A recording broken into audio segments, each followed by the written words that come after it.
Saluton, kaj bonvenon al nova eldono de Legado el mia verkaro. Mi estas Jochen, kaj en ĉi tiu kanalo mi parolas Esperanton, la internacian pontlingvon. Ĉu mi rajtas peti vin danci? Amrakonto en 3 partoj. Hodiaŭ vi aŭdas la unuan parton. La unua dansleziono de Amarila. Ĉu mi rajtas peti vin danci? Amarila vekiĝis el sia revo. Ŝi ĵus imagis sin ankoraŭ sidanta ĉe sia tableto kiel maljuna fraŭlino, atendante ke unu el la senjoroj, kiu ankaŭ maljuniĝis, petu ŝin al sia unua danco. Kompreneble, en la danckurso por gejunuloj ne estis para ekvilibro inter la aliĝintoj. Alivorte, estis tro multe da knabinoj, kaj Amarila estis unu el tiuj troaj. Nemirinde, ke la knaboj preferos teni jam bon evoluintan blondulinon, kiu devis rigardi supren al ili, ol ĝis nun senseksan ruĝkapan fazeolstangon, kiun devis supren rigardi ili. Sed nun subite alta malgrasa ulo staris antaŭ ŝi kaj petis ŝin danci. Amarila sekvis lin sur la dancplankon kvazaŭ en tranco, kaj ankaŭ rimarkis, ke la knabo jam bonege dancis kaj nek paŝis sur ŝiajn piedojn, nek kondutis mallerte iel ajn. La knabo ankaŭ facile babilis kun ŝi, kaj forprenis ŝian timon pri moviĝado sur la dancejo. Kial mi ricevas ĉi tiun honoron? Amarila volis scii, kiam la alta knabo petis ŝin danci la 3. fojon sinsekve. Mi venis kiel gastdancisto, ĉar la kurso denove estas forte dominata de knabinoj, klarigis la knabo. Nur 10 minutojn antaŭe mi ricevis peton de la instruisto. Se mi pli frue scius pri la problemo, vi ne devus resti sidanta spektante la unuajn dancojn. Lasu min diveni, la dancinstruisto sendis al vi urĝvokan, dirante ke li havas fazeolstangon ĉi tie, kiun neniu el la knaboj kuraĝos tuŝi. Iu tia, kaj ĉar mi loĝas nur kelkajn stratojn for, mi tuj venis. Se vi volas, mi povas prizorgi vin ekskluzive dum la tuta kurso, inkluzive de la dancbalo. Tio estus ĉiela, kaj ĉu ankaŭ mia ekskluziva dancpartnero havas nomon?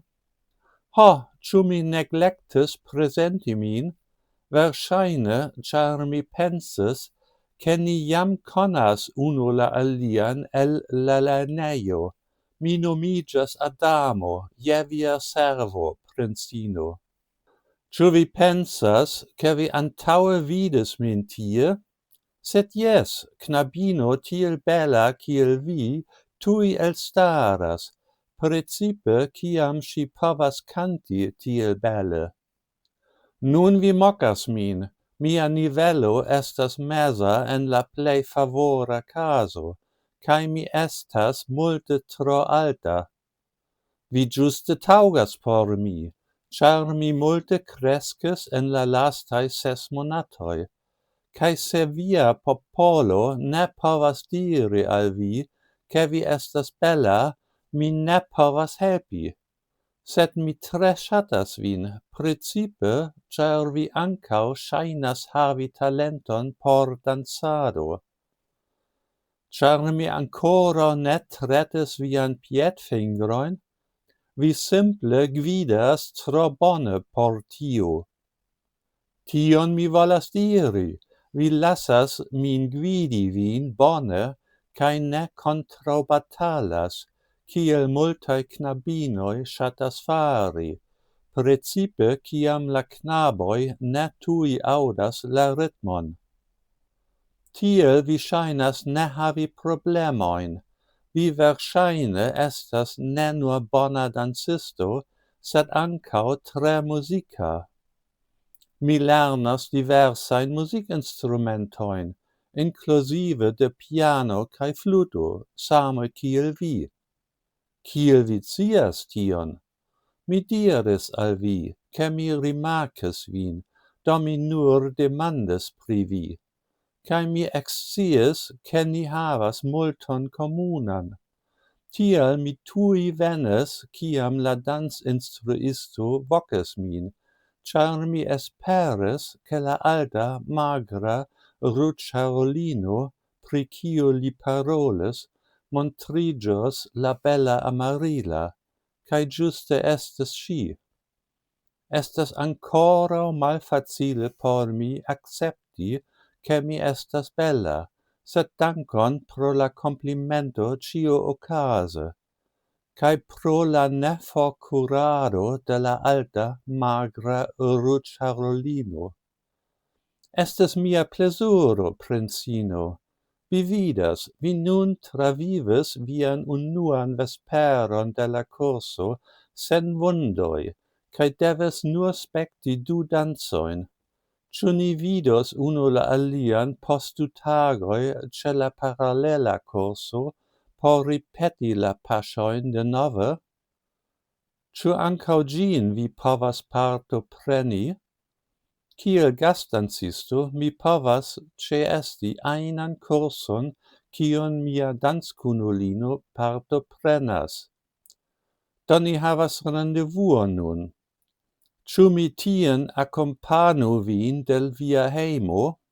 Mi preferas ke ne, ĉar mia patrino estas tro scivolema, sed vi povas akompani min hejmen post la kurso, sed nur ĝis la lasta vojkruciĝo.